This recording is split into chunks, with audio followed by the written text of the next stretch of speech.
In 1954, Vietnam was split in half after an 8-year war of independence against France. Ho Chi Minh governed the North. He was backed by China and the USSR, the world's leading communist powers. Ngo Dinh Diem ran the South with support from the United States. In 1956, the US urged Diem to reject elections that would reunify Vietnam. America was concerned over a possible communist rise to power. In response, Ho Chi Minh organized groups of communist fighters known as Viet Cong. They launched guerrilla attacks against the government in the South. In 1961, US President John F. Kennedy increased American military presence in Vietnam to quell Viet Cong attacks.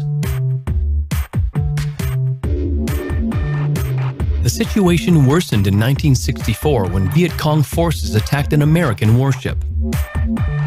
The episode became known as the Gulf of Tonkin Incident. The attack was not serious, but American President Lyndon Johnson reacted strongly. He convinced the US Congress to give him full powers to handle the crisis in East Asian country. In February 1965, US forces started dropping bombs on North Vietnam.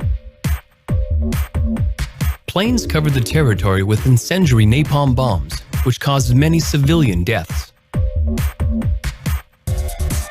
The US was convinced the conflict would be a short one.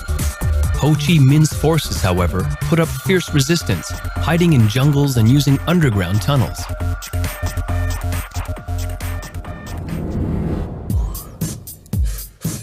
As the war droned on, it gave momentum to the pacifist movement in the US. Protesters wanted American soldiers out of Vietnam. An increasing number of young men dodged the draft in protest. In 1969, growing opposition to the war prompted newly elected President Richard Nixon to announce the Vietnamization of the conflict. His plan called for South Vietnamese forces to take on a greater role as American troops went home. On March 29, 1973, the last American soldiers left Vietnam. It was a bitter defeat for the US. After 2 years without support from Washington, the South Vietnamese government collapsed.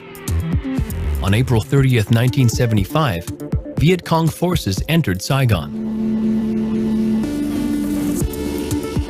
Vietnam was unified under communist rule.